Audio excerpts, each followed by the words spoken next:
देखिए हर खबर यहीं पर। सब्सक्राइब कीजिए TV9 भारतवर्ष।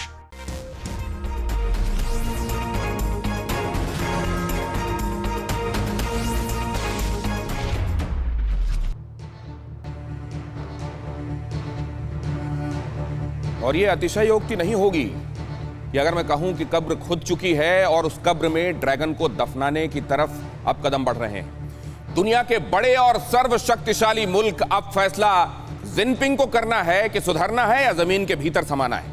नमस्कार, मैं हूं दिनेश गौतम। हमारे बेहद खास शो अड़ी में आप सभी का स्वागत है। भारत और पाकिस्तान के कोल्ड वॉर से दुनिया वाकिफ थी, लेकिन इस साल भारत का दुश्मन नंबर 1 बन चुका है चीन। जिनपिंग ने सिर्फ भारत ही नहीं, दुनिया के हर बड़े मुल्क को अपना निशाना बना लिया है और उसमें सबसे पहला नाम अमेरिका का आता है। आज हम आपको बताएंगे कि कैसे अमेरिका और भारत मिलकर चीन की कब्र खोद चुके हैं। आज हम आपको चीनी सैनिकों की वो कमजोर नस बताएंगे जिसके दबाते ही उनके प्राण निकल सकते हैं। साथ ही एक ऐसा वीडियो भी दिखाएंगे जो चीन की हकीकत बयान करता है। लेकिन उससे पहले ये बड़ी खबर, ये है अड़ी की पहली बड़ी खबर। चीन के खिलाफ बहुत बड़ा हमला हो सकता है। चीन के 20 सेक्टर्स के इंपोर्ट पर पाबंदी संभव है। एयर कंडीशनर, खिलौने, सीसीटीवी, फर्नीचर पर रोक संभव है। कपड़े, जूते, सेट टॉप बॉक्स पर भी पाबंदी लगाई जा सकती है। भारत में मैन्युफैक्चरिंग को और बढ़ावा दिए जाने के बारे में सोचा जा रहा है और जाहिर है ये वो तमाचा है जो सबसे ज्यादा समझ में आता है ड्रैगन को। चीन के खिलाफ बहुत बड़ा कदम, बहुत बड़ा हमला। ये चीन के 20 सेक्टर्स के इंपोर्ट पर पाबंदी मुमकिन है और ये वो सेक्टर्स हैं जो बहुत बड़ा हिस्सा बनाते हैं निर्यात के हिसाब से चीन के लिए। कपड़े, जूते, सेट टॉप बॉक्स पर पाबंदी। कलर टेलीविजन को लेकर पहले ही फैसला किया जा चुका है। भारत में मैन्युफैक्चरिंग को और बढ़ावा दिया जाएगा। भारत को आत्मनिर्भर बनाया जाएगा और ड्रैगन पर निर्भरता को कम करते करते एक दिन वो आएगा जब ड्रैगन को खुद से एकदम अलग किया जाएगा। और इस तरफ अब कदम बढ़ने शुरू हो गए हैं। ये हर एक बढ़ता कदम ये दिखा रहा है कि भारत ने इस बार जो संकल्प लिया है वो हवाई संकल्प नहीं है, उसको निभाया जाएगा। और उस संकल्प में यह शामिल है कि खुद को ज्यादा से ज्यादा आत्मनिर्भर बनाया जाना है। हमारे साथ जुड़ रहे हैं खास मेहमान जिनके साथ मैं करूंगा चर्चा। मेजर जनरल बिशंबर दयाल मेरे साथ होंगे, डिफेंस एक्सपर्ट हैं। मेजर जनरल के सिन्हा भी मेरे साथ जुड़ रहे हैं। इसके अलावा मेजर जनरल राजन कोचर आज की चर्चा में शामिल होंगे। आज की अड़ी में कर्नल तेज टिक्कू भी मेरे साथ होंगे। विष्णु प्रकाश साहब, पूर्व राजनयिक, भी आज इस चर्चा का हिस्सा होंगे। अभी कुछ मेहमान आपको नजर नहीं आ रहे हैं, जैसे ही जुड़ते मैं आपको दिखाऊंगा, मिलाऊंगा। लेकिन उससे पहले ये इंफॉर्मेशन बहुत ध्यान से देखिए। भारत कभी भी, आपने देखा होगा, उकसाने वाले वीडियोस और अपने दम दिखाने वाले वीडियोस जारी नहीं करता है। बेशक मामला चीन का ही क्यों ना हो, बेशक अपनी ताकत का इजहार करने का ही मामला क्यों ना हो, हम भोंडा प्रदर्शन नहीं करते। लेकिन चीन किस पर उतारू है, आइए मैं आपको दिखाता हूं। जरा इस वीडियो को ध्यान से देखिएगा। लेकिन उससे पहले ये ट्वीट क्या कहता है उसको भी समझने की कोशिश कीजिएगा। वो ट्वीट जो ये दिखाना चाह रहा है कि हम बहुत ताकतवर हैं, लेकिन असल में चीन तैयार नहीं है, लाचार है। और कैसे ये होने वाला है हम आपको दिखाते हैं। यहां पर देखिएगा, असल में ये ट्वीट है जिसमें आपको ऊपर अभी नजर नहीं आ रहा है, जरा इसको नीचे कीजिए अगर आप एडजस्ट कर सकते हैं। ये वहां पर जो ग्लोबल टाइम्स, उसका एक तरीके से चीन का स्पॉन्सर्ड ऐसा मीडिया है जो वहां प्रोपेगेंडा का ही काम करता है। वो देखिए, ग्लोबल टाइम्स ऊपर आपको नजर आ रहा है और इसमें लिखा हुआ है always ready, always ready, fighter jets, airborne early warning aircrafts, bombers and other types of aircraft from 3 theater commands of the People's Liberation Army PLA have recently conducted combat oriented exercises to improve their combat readiness. ये क्या जरूरत है बताने की? क्या आपने अभी तक हिंदुस्तान की तरफ से इस तरह के प्रोपेगेंडा वीडियो देखे हैं? नहीं देखे होंगे। अब देखिए कि इस भाषा के साथ किस तरह के वीडियो दिखाया जा रहा है, किस तरह का वीडियो दिखाया जा रहा है, वो मैं आपको अब दिखाता हूं। पहले यह बताया गया कि हम खुद को वॉर रेडी रख रहे हैं, हम खुद की वॉर प्रिपेयर्डनेस को बढ़ा रहे हैं। और क्योंकि यहां रफेल आया, आप जब वॉर प्रिपेयर्डनेस बढ़ा रहे हैं तो आप अपनी आर्मी के संदर्भ में अभी जिक्र क्यों नहीं कर रहे हैं? आप अपनी नेवी के संदर्भ में जिक्र क्यों नहीं कर रहे हैं? आपको खास तौर से अपनी एयरफोर्स का मुजाहरा करना आवश्यक क्यों लग रहा है? इसलिए लग रहा है क्योंकि आप राफेल से इस कदर डरे हुए हैं कि आज तक भी आपको लगता है कि जब हम अपनी वॉर रेडीनेस दिखाएं तो उसमें एयरफोर्स का वीडियो जरूर होना चाहिए। दिखाइए जरा वो वीडियो जो ये दिखाता है कि वहां पर कुछ एक बॉम्बर्स, कुछ एक फाइटर जेट्स, कुछ एक वहां ट्रांसपोर्ट में काम आने वाले जो वॉर प्लेन्स हैं, उनका ये वीडियो बनाया गया है और ये बताया गया है कि हम पूरी तरह से तैयार हैं। इसमें आपको ये ट्रांसपोर्ट एयरक्राफ्ट दिखाई दे रहा है, बॉम्बर्स दिखाई दे रहे हैं, एयरबॉर्न अर्ली वार्निंग देने वाले जो उनके वॉर प्लेन्स हैं वो दिखाई दे रहे हैं, और इसके साथ आपको इसमें कॉम्बैट एयरक्राफ्ट भी दिखाई दे रहे हैं। कुल मिलाकर दिखाने का मतलब ये है कि चीन अपनी ताकत के संदर्भ में लगातार दंभ से भरा हुआ है, और तब जबकि दोनों देशों के बीच में यह समझौता भी हुआ था, जिसका हवाला हम बार बार देते हैं कि 1993 में और 1996 में यह समझौता हुआ पहले, और इसको रीइंफोर्स किया गया। इसमें कुछ एक क्लॉजेस और जोड़े गए जिसमें यह कहा जाता है कि पीस और ट्रैंक्विलिटी को महत्व दिया जाएगा, और एक दूसरे को, खास तौर से जब तनाव बना हुआ होगा तो एक दूसरे को उकसाने वाला कोई काम नहीं किया जाएगा। लेकिन क्या यह उकसाने वाला काम नहीं है? क्या ये वॉर रेडीनेस किसके लिए दिखाया जा रहा है? जाहिर है जिससे सीधा तनाव बना हुआ है वो है हिंदुस्तान, जिसके साथ उसने लद्दाख में तनाव बनाकर बढ़ाकर रखा हुआ है। हालांकि उसने साउथ चाइना सी में भी तनाव बना रखा है, लेकिन यहां पर यह दिखाने का मकसद यही है, यहां पर यह दिखाने का मकसद सिर्फ यह है कि वो तमाम देश जो चीन की लगाम कसना चाहते हैं, उसको चीन ये संदेश देना चाह रहा है कि हम युद्ध के लिए पूरी तरह से तैयार हैं, और अगर हमको उकसाया जाएगा तो हमारे वॉर प्लेन्स आप देखिए, इनको वॉर रेडी रखा गया है। मैं जरा इस बात को लेकर अपने मेहमानों के पास जाता हूं और यह समझने की कोशिश करता हूं कि ये के सिन्हा साहब, ये दिखाने का मतलब क्या है? हम क्यों नहीं दिखाते, हम क्यों नहीं लाते इस तरह की वीडियो सामने? देखिए दिनेश जी, जिसके बाद में ताकत होती है, जिसकी सामरिक शक्ति बहुत होती है, वो दिखावा नहीं करता।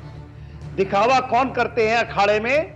वो पहलवान करते हैं जिनको पता है कि वो पछाड़ खाएंगे, और वो दिखावा करता है। देखिए, आपको ये पता होना चाहिए, पीएलए के सारे फोर्सेस, चाहे वो एयर है, चाहे नेवी है या और ग्राउंड फोर्सेस, वो एक कॉन्स्क्रिप्ट आर्मी है। आज तक 49 इयर्स हो गए, इन्होंने एक भी सामरिक दृष्टि से कहीं भी कुछ नहीं किया है। वियतनाम में पिट के आ गए, 62 की छोड़ दीजिए, 62 में हमारी यहां गलती थी, 62 के अंदर में कोई लड़ाई नहीं हुई थी, एक लिमिटेड एग्रेशन था और हमने कुछ नहीं यूज किया अपना। इसके बाद चीन की एक भी सामरिक कोई भी जमीन के ऊपर में नहीं दिखती, और मैं नहीं कहता, ये आप पढ़ लीजिए, उनके 2 बड़े जनरल हैं अभी सर्विंग हैं, अनरिस्ट्रिक्टेड वॉरफेयर, इसको आप पढ़िए, पूरे विश्व में ये वायरल हो रहा है। वो कहते हैं कि पीएलए एयरफोर्स और नेवी तैयार नहीं है, वो कहते हैं वो मेकिंग में है, वो कहते हैं आप कॉन्स्क्रिप्ट हैं, आपके पास 1 चाइल्ड पॉलिसी के कारण आप अपने लोग नहीं ज्वाइन करना चाहते, वो नहीं देखना चाहते। गलवान में तो 15-16 तारीख को एक झड़प हुई थी ना, उसके बाद 2 वीक तक ये सारे के सारे जो वीडियो गेम के ऊपर ये दिखाते हैं, ये सब बंद हो चुका था। आज जब ये दिखाते हैं, इनको प्रॉब्लम क्या है? प्रॉब्लम है eastern theatre and western theatre के ऊपर में दोनों जगह खुलने का अंदेशा ही नहीं, ये पूरा का पूरा ये खुलेगा। यदि वेस्टर्न थिएटर खुलता है तो ईस्टर्न थिएटर इससे भी ज्यादा खुलेगा। और ये डर गए थे जब ताइवान ने एक एक्सरसाइज किया, 7 डेज का एक्सरसाइज किया, उसके बाद तो वहां डर गए। और तो ये के सिन्हा साहब जो कह रहे हैं, मैं अपने दर्शकों के लिए और आसान शब्दों में इसको बता दूं, ईस्टर्न और वेस्टर्न थिएटर जिसका जिक्र वो कर रहे हैं, वो ये कह रहे हैं कि अगर लद्दाख की तरफ मोर्चा खुलता है तो ये तय मानिए कि उसकी जो समुद्र से लगी हुई सीमा है, उसकी पूर्वी सीमा, वहां ये मोर्चा खुलेगा ही खुलेगा। और अगर ऐसा होता है तो ये जो दिखाया जा रहा है, विशंभर साहब, अभी हमने देखा उन्होंने एक जलसा मनाया, अपनी सेना के 93 साल पूरा होने का जलसा, उसमें उन्होंने ये बताया कि हमारी कितनी सामरिक ताकत है। उस तियानमेन चौक पर जहां उन्होंने लोकतंत्र का गला घोंटा था, वहां अपने टैंक फिर से दौड़ाए। ये चीन पूरी दुनिया को जब ये दिखा रहा है, उसको मालूम है कि कहीं ये दिखाते दिखाते किसी ने अगर इसको वाकई थप्पड़ मार दिया तो ये झेल नहीं पाएगा, गिर जाएगा, इसके जवान इतने मजबूत भी नहीं है। देखिए, ये display of power, national power, display of military power, ये चाइना कम्युनिस्ट कंट्रीज की एक बहुत पुरानी रीति रिवाज है, कोई नई बात नहीं है। अगर आप चाइना से कुछ और एक्सपेक्ट कर रहे थे तो मैं समझता हूँ वो गलत होगा। चाइना इस किस्म का डिस्प्ले करेगा, चाइना अपनी मसल फ्लेक्सिंग करेगा, चाइना दिखाएगा। ये भारत पर डिपेंड करता है कि आप उसको कितने सीरियस, कितने गंभीर तौर पे लेते हो, आप उसका क्या जवाब देते हो। उसका डेमोन्स्ट्रेशन से, डिस्प्ले से जवाब देने की तो कोई बात बनती नहीं है। देखिए, दोनों सीमाएं तैनात हैं। शरत पर आप मानोगे कि जब तक वो विड्रॉ नहीं करता, स्टेटस को नहीं आता, जब तक हमारी सीमाओं पर हमारी सेना तैनात है। ऐसे हालात में इस किस्म की बातों को हमें ज्यादा भाव नहीं देना चाहिए। हमारा एक सिंगल पॉइंट फोकस होना चाहिए। चाइना ने किसी मकसद से एक सरप्राइज में शुरू में बिल्डअप कर दिया, जिससे कि हमें बिल्डअप करना पड़ा, और उस बिल्डअप के दौरान जो है कहीं ना कहीं चाइना ने शुरू में किसी किस्म का एक एडवांटेज ले लिया, जिससे कि ये नेगोशिएशन चल रही है। वरना हमें नेगोशिएट करने की कोई आवश्यकता नहीं, वरना हमको नेगोशिएट करने की आवश्यकता नहीं होती। विशंभर साहब का महत्वपूर्ण, ये दोनों को, मैं आपकी बात को आगे आपकी ही इजाजत से बढ़ाता हूं।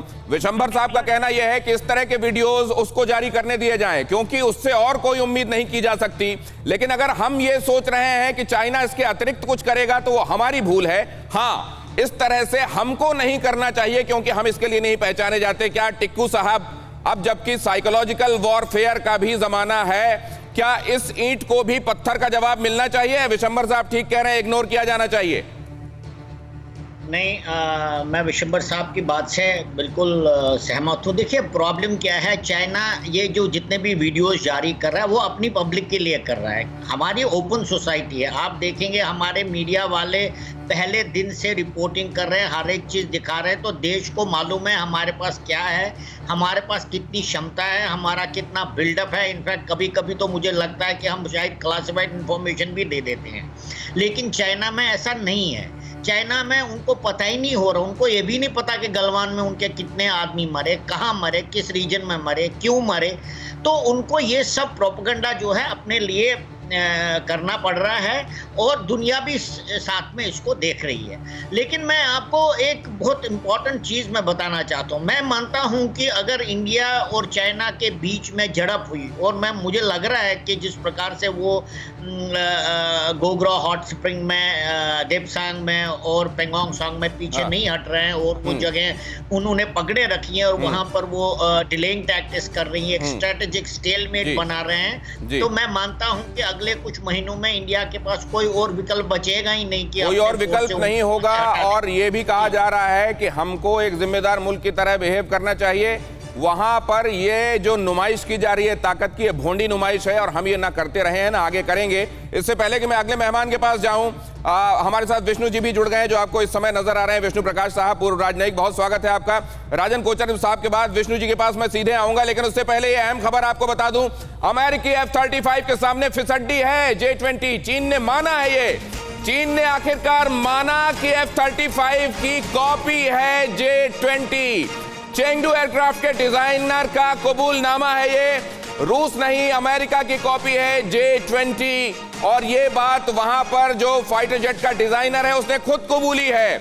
और आखिरकार ये बात जो कही जा रही थी कि वो इंटेलेक्चुअल प्रॉपर्टीज का मामला हो या डिजाइन और टेक्नोलॉजी चोरी करने का मामला, चीन उसमें सबसे आगे रहता है। और देखिए, खुद उसके यहाँ के डिजाइनर ने इस पर मोहर भी लगा दी। मतलब वीडियो में जो आप दिखाते हैं वो किसी का चोरी किया हुआ माल है जिसको आप डिस्प्ले करते हैं, और इससे बड़ी बेशर्मी क्या हो सकती है।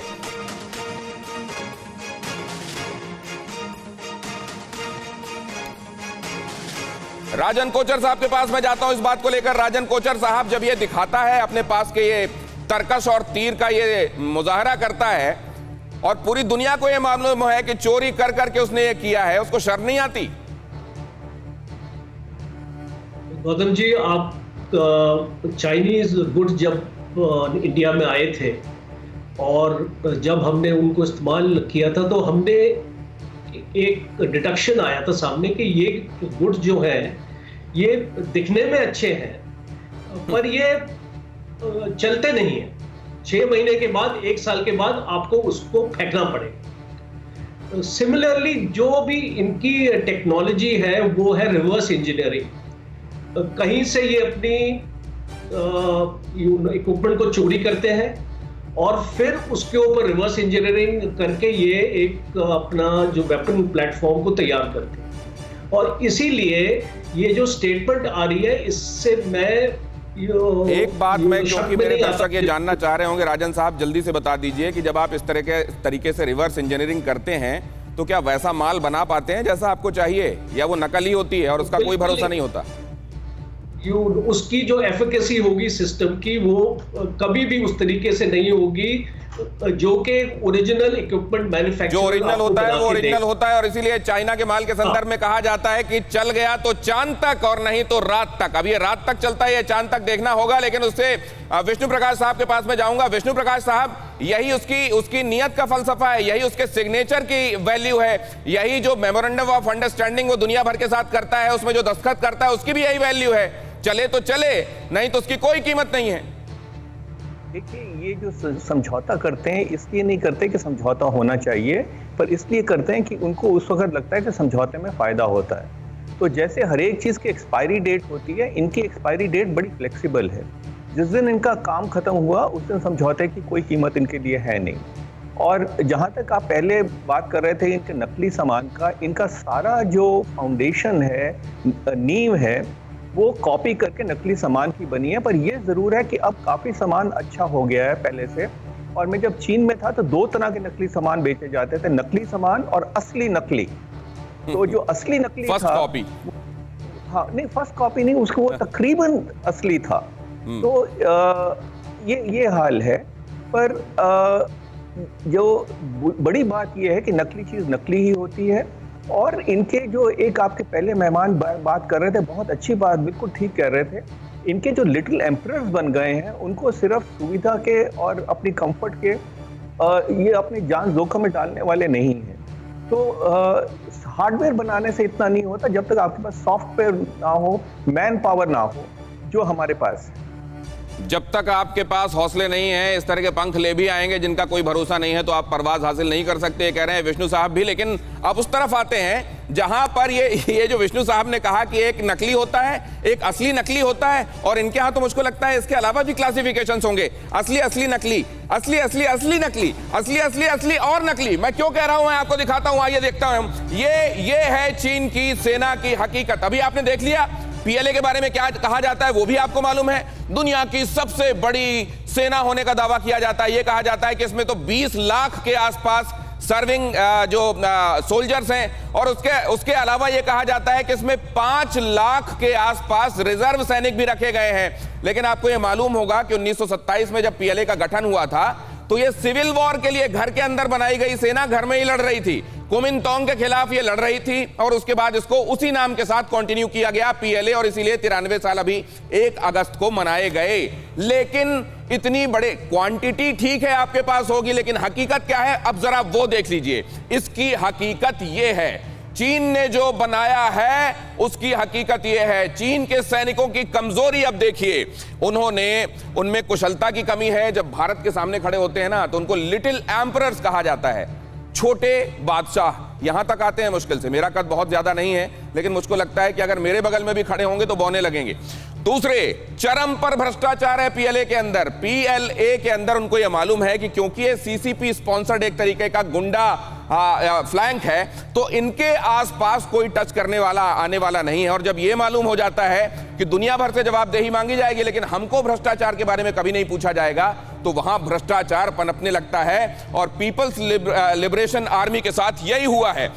आर्थिक परेशानियां उनके पास है, लाख दिखाएं, लेकिन जब पिछले 70 साल में पहली बार इकोनॉमी इस कदर डूम हुई है अपने ही बनाए वायरस की वजह से, तो उससे क्या उनकी फौज अछूती रह जाएगी? जाहिर है नहीं रह पाएगी। कुशलता की कमी है, आर्थिक परेशानियां हैं, अंदर विद्रोही सुर चल रहे हैं। अंदर कई सर्विंग ऐसे ऑफिसर्स हैं जो ये कह रहे हैं कि भाई साहब, आपने ये किस तरीके की एग्रेसिव फॉरेन पॉलिसी अपनाई हुई है? ये क्या तरीका है कि आप पूरे दुनिया को उकसाए दे रहे हैं? ऐसे में अगर सब लोग हमारे ऊपर चढ़ दौड़ेंगे तो हम कितना सामना करेंगे उनका? तो पहले आपको अपनी विदेश नीति को ठीक करना होगा। ये कई जनरल्स कहने लगे हैं, लेकिन क्या ये माना जाएगा? और आपने अभी कुछ दिनों पहले सुना होगा कि ये जो लिटिल एम्परर्स हैं, इनमें से 20% ऐसे हैं जो अभी सर्व कर रहे हैं, और जिनके बारे में ये कहा जाता है कि इनमें ताकत की कमी हो गई है। और ये क्योंकि ये तमाम वजहों से, जिसमें एक मास्टरबेशन भी शामिल है, ये बहुत ज्यादा उसमें लिप्त रहते हैं, लिहाजा इनमें वो दमखम नहीं बचा है कि भारतीय आर्मी का सामना कर सकें।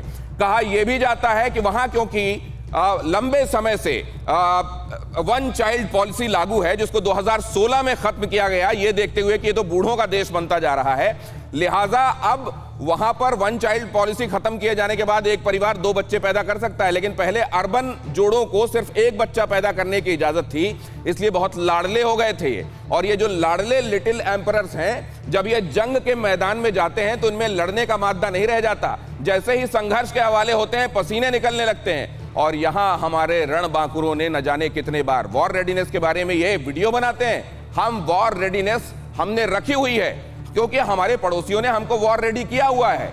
लगातार हम आतंकवादियों से छद्म युद्ध लड़ रहे हैं, और उसके अलावा तो हमने 1971 का, 65 का, 1999 का जंग लड़ी है। 1962 में हम संसाधनों में कमी होने के बावजूद चीनियों को नाको चने हमने चबाए थे, और चोला की लड़ाई में तो हमने 67 में दिखाई दिया था कि वो हमारे सामने कहीं नहीं लगते।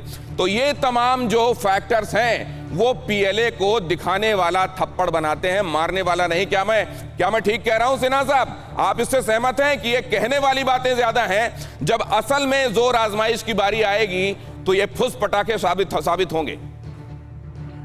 दिनेश जी बहुत सही आप बता रहे हैं।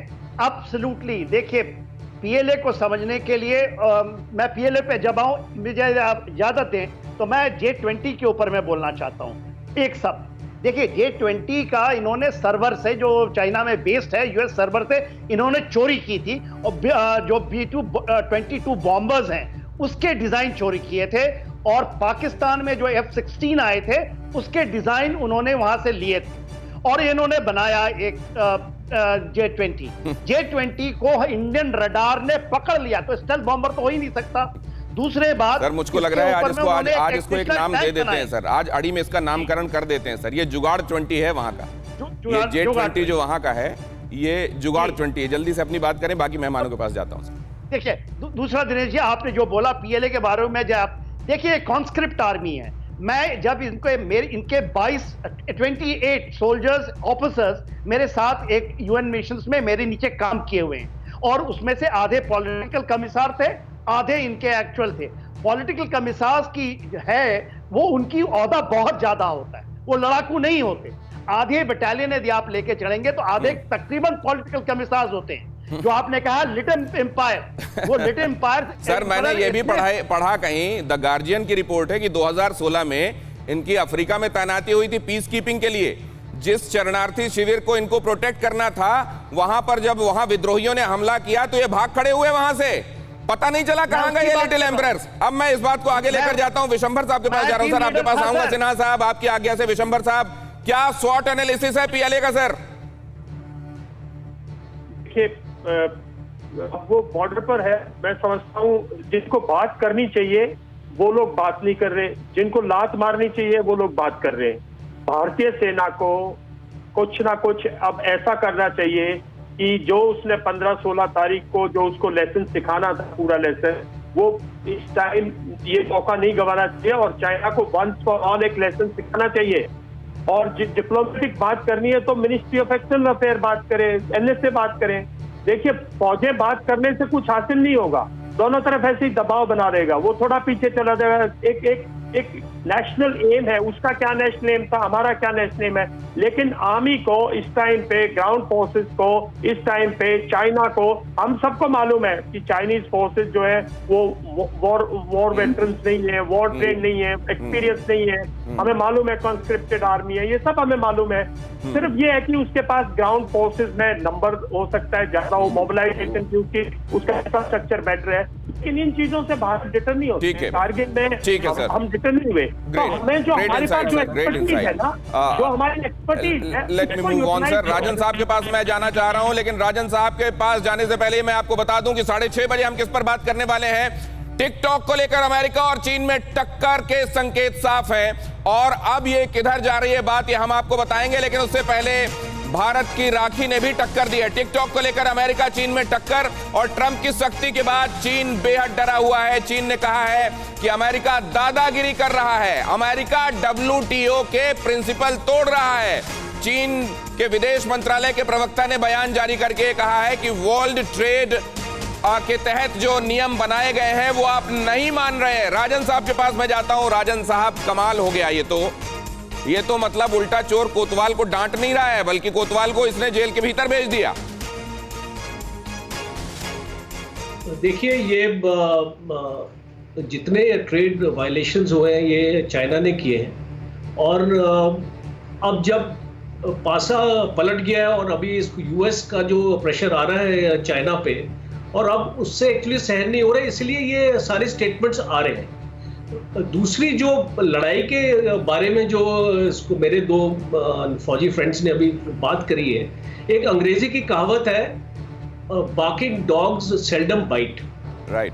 तो आप इस जो चाइना की जो स्ट्रेटजी है आज की डेट में, वो लड़ाई के लिए सक्षम नहीं है, और वो जानता है, अंदरूनी भी उसकी जो इंटेलिजेंस है उसको पता है कि वो लड़ाई अगर इंडिया के साथ अगर करता है तो उसमें उसको डिसाइसिव विक्ट्री नहीं मिलेगी, और इसीलिए इंडिया के लिए ये बहुत जरूरी है कि इसको जितना प्रोलॉन्ग कर सके वो इंडिया के फायदे में जाएगा, बिकॉज चाइना वहां पे सस्टेन नहीं कर पाएगा। और ये मैं कई बार ये चीज को मैं दोहरा चुका हूं कि जो उसकी फौज है, जो उसकी ट्रेनिंग है, और जो उसका मैन पावर है, उसके पास बेशक इक्विपमेंट वर्ल्ड क्लास होगा, but it is the man. आपकी बात में जोड़ने के लिए मुझे कुछ याद आ रहा है सर, जहां मैंने ये पढ़ा कि तिब्बत में जहां इनके बंकर बने हुए हैं वहां ऑक्सीजन की सप्लाई की जाती है लगातार बंकरों में, वरना ये सांस ना ले पाए।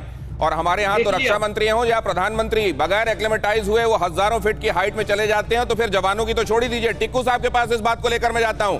टिक्कू साहब, ये जो बात कही जा रही है कि जिसको बात करना चाहिए वो असल में कुछ और कर रहा है, और जिसको लात मारनी चाहिए उससे बात करवाई जा रही है, आप सहमत हैं क्या? इनको अब ये लातों वाले भूत हो गए हैं क्या? नहीं, मैं ये बात इंडियन गवर्नमेंट पर छोड़ता हूँ। ये जिस प्रकार से वो आगे डिप्लोमेटिकली बढ़ना चाहते हैं, उनको बिल्कुल पता है कि कैसे कहाँ किसके बात करनी चाहिए। मैं आपको दो विषय में बोलना चाहता हूँ संक्षिप्त में।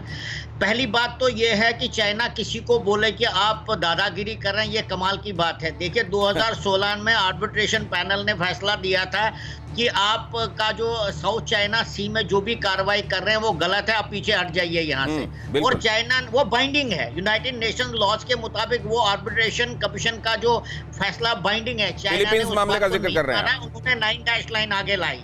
दूसरी बात मैं ये कहना चाहता हूँ, ये युद्ध जो है अगर होगा तो ये युद्ध लाइन ऑफ एक्चुअल कंट्रोल पर ही नहीं लड़ा जाएगा, बल्कि ये South China Sea, Indo Pacific region, Indian Ocean में भी लड़ा जाएगा। इस बार जो है ये युद्ध नेवी लड़ेगी, एयरफोर्स लड़ेगा, इंडियन आर्मी लड़ेगी।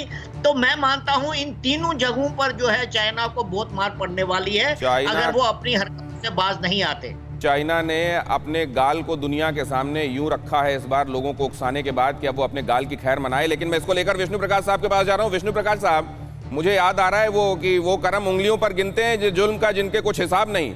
चीन का तो हद हो गया, मतलब अब ये कह रहा है, ये तो वही हो गया कि आप पहले किसी को थप्पड़ मारे, जब वो कहा कि आपने गलत किया, आपने मेरे को थप्पड़ क्यों मारा, तो वो बोले कि देखिए मैं आपकी इस बात पर एतराज करता हूं। ये कोई तरीका है सर? नहीं, पर हमको चीन को दाद देनी चाहिए, क्योंकि इनकी कंसिस्टेंसी है। ये तो हर बार यही करते हैं।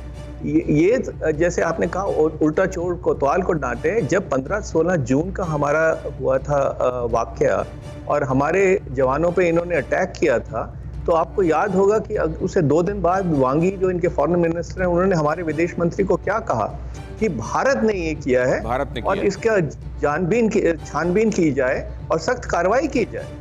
तो ये तो इनकी प्रवृत्ति है। पर मैं एक थोड़ा सा हट के मुद्दा बड़ी जल्दी से उठाना चाहूँगा, और वो ये है कि हम भी तो देखें कि हम क्या कर रहे हैं। एक तरफ तो हम चीनी सामान बायकॉट कर रहे हैं, और दूसरी तरफ IPL वाइवो से स्पॉन्सरशिप ले रहा है। तो अब किस तरह से हम लोग ये समझें कि ये हमारे अपने लोग क्या चाहते हैं, इसका मुझे बहुत ज़्यादा शुबा है। तो ये बात जो विष्णु साहब कह रहे हैं कि एक तरफ तो हम ये बातें कह रहे हैं, और ये बात अभी उमर अब्दुल्ला ने भी कही है ट्वीट के जरिए। उन्होंने ये कहा कि एक तरफ तो हम बॉयकॉट चाइना की बात कर रहे हैं, लेकिन दूसरी तरफ हम ये भी तो देखें कि IPL का जो मेन स्पॉन्सर है वो कौन है, और ये इस तरीके की दो बातें एक साथ कैसे चलेंगी। हम एक तरह का मन क्यों ना बनाएं इसको लेकर, लेकिन सवाल ये भी है कि कहीं हम इस मामले में भावनात्मक रूप से काम करते हुए चाइना के बजाय अपना नुकसान तो ज्यादा नहीं कर बैठेंगे अगर तमाम टाइज हम एक साथ काटने के बारे में सोचेंगे। क्या इसमें ग्रेजुअल अप्रोच की जरूरत है? लिहाजा हमको यह समझना पड़ेगा कि किन चीजों को हम तुरंत उनका बहिष्कार कर सकते हैं और किन को over a period of time हमको ऐसा करना पड़ेगा। लेकिन उससे पहले आपको यह दिखाता हूं कि जिनपिंग की जान किस तरीके से निकलने वाली है। जिनपिंग की जान इसमें बसती है, इसमें पैसों में। वो पैसे कैसे अब कम होने वाले हैं और कैसे वो चीन जो अपनी बड़ी इकोनॉमी का दंभ भरता रहा है, कैसे वो पैदल होने की तरफ अब बढ़ रहा है और पूरी दुनिया उसको उस तरफ बढ़ा रही है, क्योंकि उसने पूरी दुनिया को इसके लिए मजबूर किया है। मैं आपको दिखाता हूं जिनपिंग की जान क्यों निकलने वाली है और कौन से वो दो चेहरे हैं जो जिनपिंग की जान निकालेंगे।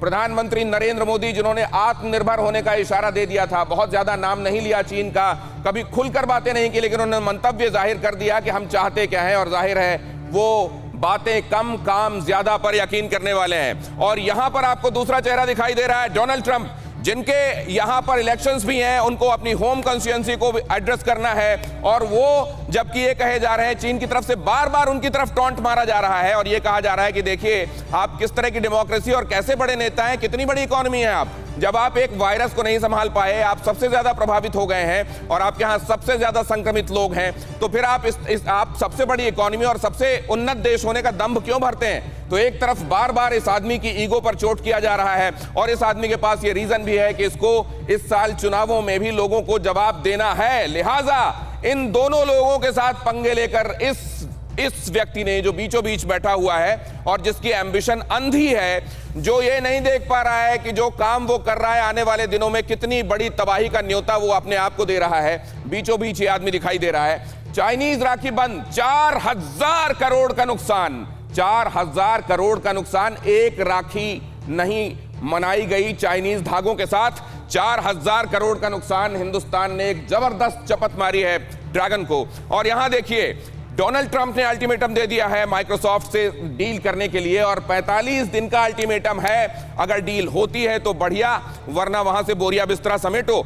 2019 में आपको मालूम है कि कई सैंक्शंस इसके पहले भी लगाए जा चुके हैं, क्योंकि टेक्नोलॉजी के मामले में ये लगातार अमेरिका देख रहा था कि उसी के यहाँ की टेक्नोलॉजी को, वही जिस रिवर्स इंजीनियरिंग का हवाला दिया जा रहा था, वो करके खुद को बेहतर साबित करने में चीन लगा हुआ है। लिहाजा कई सैंक्शंस पहले से चले आ रहे हैं, कई सैंक्शंस आने वाले दिनों में देखेंगे। भारत ने न जाने कितने ऐप्स बंद कर दिए, 106 एप्लीकेशंस बंद कर दिए और इससे करीब 1 लाख करोड़ का नुकसान होने वाला है। सालाना इतना बड़ा नुकसान, समझिए ये कितना बड़ा सेटबैक है चीन के लिए। और क्योंकि हम ऐसे पड़ोसी रहे हैं जहां उसको अपने माल को भेजने के लिए बहुत ज्यादा लॉजिस्टिक्स नहीं, मतलब जो मुनाफा कमा रहा था वो बहुत ज्यादा कमा रहा था, और अब इस पर जबरदस्त चपत लगने वाली है। और इधर तो मैंने आपको बताया ही कि एप्लीकेशंस, वो तमाम एप्लीकेशंस और हुआवी जैसी कंपनियां, वो जिनको 5G नेटवर्क की डील मिली हुई थी, उनको वहां से चलता कर दिया गया। और ये सिर्फ इन दोनों देशों की बात मैं कर रहा हूं अभी। अगर इसमें आप पूरी दुनिया को शामिल कर लेंगे तो सोचिए कितना बड़ा तमाचा वहां की इकोनॉमी को लग रहा है। हालांकि ये बात अलग है और इसको भी हमको नोट करना चाहिए कि कोविड के काल में जो पहला क्वार्टर था इस बार के फाइनेंशियल ईयर का, उसमें अगर किसी अर्थव्यवस्था ने बढ़त दर्ज की है 3 पॉइंट समथिंग की, तो वो चाइना ही है। इसलिए यह भी लगता है कि उसने जो कुछ किया वो इसीलिए किया कि बाकियों को नुकसान ज्यादा होगा, मुझको थोड़ा बहुत हुआ भी तो मैं उठा लूंगा और आने वाले दिनों में संभल जाऊंगा। तो यहां पर 471 करोड़ का नुकसान रेलवे टेंडर के जरिए हुआ और वहां पर आप देख रहे हैं डॉलर सिस्टम से चीन को बाहर कर दिया गया और इस तरीके से अरबों डॉलर का नुकसान इससे चाइना को हुआ। क्योंकि अब आप जानते हैं पूरी दुनिया में अगर अर्थव्यवस्था को इंटरनेशनल स्टैंडर्ड्स के हिसाब से देखा जाता है, वो डॉलर में तौला जाता है और वहां उस सिस्टम से बाहर होना, यह तगड़ा झटका। नई शिक्षा नीति में सेकेंडरी स्कूल से चाइनीज को आउट कर दिया गया। असल में ये दिखाता है, पहले हम ये कहते थे कि देखिए हम सांस्कृतिक रूप से पुराने जुड़े हुए देश हैं, पड़ोसी हैं, हमको एक दूसरे का ख्याल रखना चाहिए, लिहाजा सांस्कृतिक अकोमोडेशन भी एक दूसरे के यहां चल रहा था। इस बार हमने कहा बहुत हुआ, अब बहुत हुआ। डॉलर सिस्टम से हमने आपको बताया अरबों डॉलर का नुकसान, और यहां पर एक के बाद एक हम आपको बता रहे हैं। दिल्ली मुंबई एक्सप्रेसवे से आउट कर दिया गया, 800 करोड़ रुपए का इसमें नुकसान हुआ।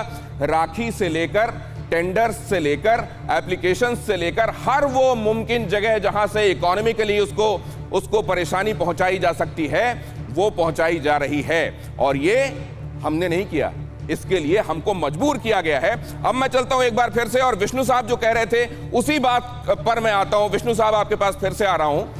ग्रेजुअली हमको करना पड़ेगा और शायद हमको यह समझना भी पड़ेगा कि उसको नुकसान देते हुए हम अपना बड़ा नुकसान न कर लें। इसलिए क्या वीवो जैसी गुंजाइशें आप समझते हैं बनी रह सकती हैं? बिल्कुल बनी नहीं रह सकती, और मैं संक्षिप्त में इसका कारण बताऊंगा। जब हमने टिकटॉक को बंद किया, और मैं अपने देश के नेताओं को ये मुबारकबाद देना चाहता हूं कि हमने एक झटके में किया। डोनाल्ड ट्रंप क्या कर रहे हैं कि उनको बताया गया कि साहब आपके लोग शायद नाराज हो जाएंगे तो 45 दिन का समय दे दें। तो ये जो हाई इम्पैक्ट डिसीजंस होते हैं, इसका फर्क पड़ता है। अब हम बाइकआउट क्यों करना चाहते हैं चीनी सामान का, कि हमारी जो मार्केट है उसको ये एक दीमक की तरह खा ना जाए, खोखला ना करें, अपने पैसे ना बनाएं। राइट। पहले ही जो हर एक चीनी फोन है भारत में, वो हमारे लिए सिक्योरिटी रिस्क है। वो एक तरह से लिसनिंग डिवाइस है। राइट। और हम लोग ये अलाउ कर रहे हैं जी। तो एक तरफ हम हुआवे को बैन कर रहे हैं सिक्योरिटी कोऑपरेशन, ये सिक्योरिटी रिस्क के लिए, एक तरफ वीवो को अलाउ कर रहे हैं। देखिए नुकसान जरूर होगा, पर हम अपना थोड़े क्षणिक नुकसान देखें कि अपने देश की सिक्योरिटी और मर्यादा देखें। ग्रेट। ये निश्चय में आप पे छोड़ और आपके ये बड़ा पर्सपेक्टिव है सर, और मैं उम्मीद करता हूं कि पॉलिसी मेकर्स ये सुन रहे होंगे। लेकिन विशंबर साहब के पास जाता हूं। विशंबर साहब अभी मुझे दिखाई दे रहे थे, मुझे उम्मीद है कि वो कार्यक्रम में पूरी दिलचस्पी के साथ जुड़े हुए होंगे, और आसमान की तरफ जब वो देख रहे थे, मुझको लगता है वो चाइना के लिए सन्मति और सद्बुद्धि की प्रार्थना कर रहे थे। विशंबर साहब। नहीं, देखिए कोई नहीं, मेरी अपनी एक विचार है और मेरा सोच ये है कि देखिए चाइना ने जो करना था, चाइना लड़ाई लड़ने नहीं आया था, चाइना का एक इरादा था। अब चाइना आके बैठा, उसने प्रेशर डाला, हमने मोबिलाइजेशन किया, हमारी इकोनॉमी इस टाइम पे, कोविड के टाइम पे, ये सब भारत के लिए एक बहुत बड़ा चैलेंज है साहब। और इसमें से अगर हम चाइना को वापस जाने देते हैं बगैर चाइना का नुकसान किए हुए, घातक नुकसान किए हुए, तो आने वाले समय में भारत पर असर पड़ेगा, भारत की छवि पर असर पड़ेगा।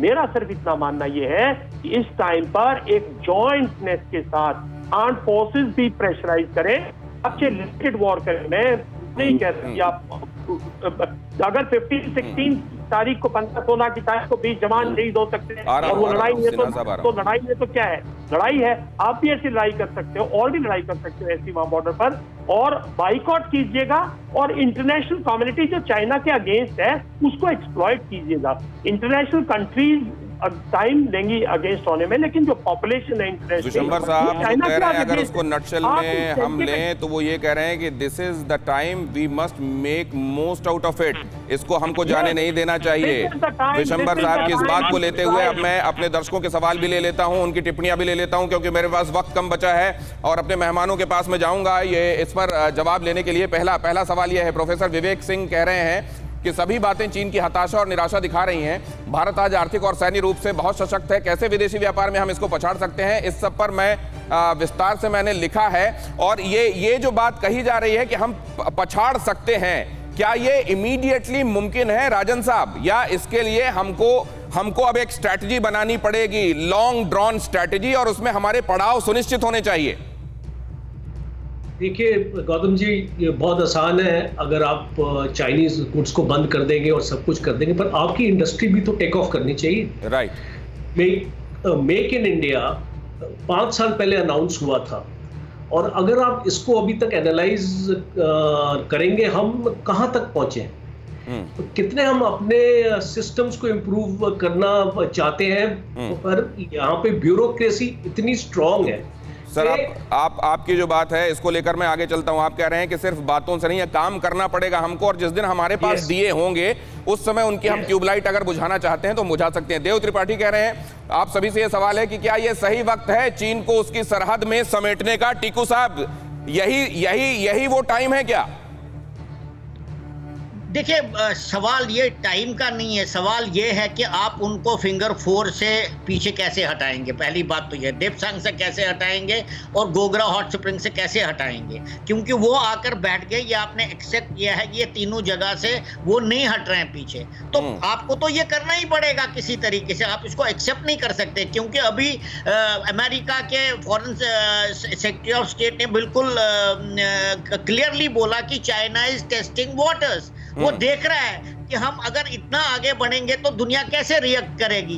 तो अगर आप उनको ये अगर आपको एक्सेप्टेड है कि वो आपकी टेरिटरी में आकर या नो मैन लैंड पर आकर बैठ रहे हैं और आप कुछ नहीं कर रहे हो, तो that means you have accepted. तो आपने वो एक्सेप्ट किया है कि उनकी दादागिरी एक्सेप्ट करिए आप। राइट सर, अगला सवाल के सिन्हा साहब से जवाब लेंगे। राजेश छाबड़ा कह रहे हैं कि वही जो आप कह रहे हैं कि चीन फिंगर 4 से नहीं हटेगा, ये पक्का हो गया है, लेकिन कब, अब क्या किया जाना चाहिए, क्या हमारी पूरी तैयारी है? सिन्हा साहब, ये बात बड़ी अहम है, हम कब तय करेंगे, अब हमारा रिस्पांस क्या होना चाहिए सर, या हम कर रहे हैं, वो दिख नहीं रहा है? देखिए, थोड़ी चीज, क्योंकि पूरा देश सुन रहा है आपकी बातें, आपके सवाल से। देखिए, मामला नहीं है कि फिंगर 5 से लेकर 8 तक, मामला यह है कि आपके पेट्रोलिंग को वो बाधित कर रहा है। ये जो खबर फैलाई जाती है कि उसने आकर के जमीन पकड़ ली, ये एब्सोल्युटली सही नहीं है। ना तो दबसांग में हुआ है, ना गोगरा में हुआ है, ना कहीं हुआ है। राइट। ये चीजें देखिए, एक हमारे डिफेंस एक्सपर्ट बोल रहे थे, मैं आपको जल्दी करनी नहीं है, आप इसमें जल्दी में ना पड़ें। जो जमीनी हालात को जानते हैं, आपके पक्ष में सब चीज है। हमने पहली बार डीबीओ के अंदर में एक ब्रिगेड डाल दिया, उसके अंदर में हमने टैंकें पहुंचा दी। तो सर, ये दोनों पर्सपेक्टिव हमारे सामने हैं। आप कह रहे हैं, जो कि ज्यादातर लोग मानते हैं, कि कौन ब्लिंक करेगा पहले वही हारेगा, और हमको पहले ब्लिंक नहीं करना चाहिए, टाइम हमारा पूरा लेना चाहिए हमको। लेकिन दूसरी तरफ ये कहा जा रहा है कि यही तो सही वक्त है, अगर ये चूक गए तो कब करेंगे कार्रवाई? बहुत धन्यवाद आप सभी मेहमानों का अपने पर्सपेक्टिव के साथ हमारे साथ जुड़ने के लिए। चाल है, चतुराई है, चीन है, लेकिन नियत बुरी है, लिहाजा हार तय भी है। अस्त्र है, शस्त्र है, दुनिया वायरस से त्रस्त है, पर उसी मुल्क को सबसे ज्यादा भय भी है, अड़ी, क्योंकि हमें है देश की पड़ी।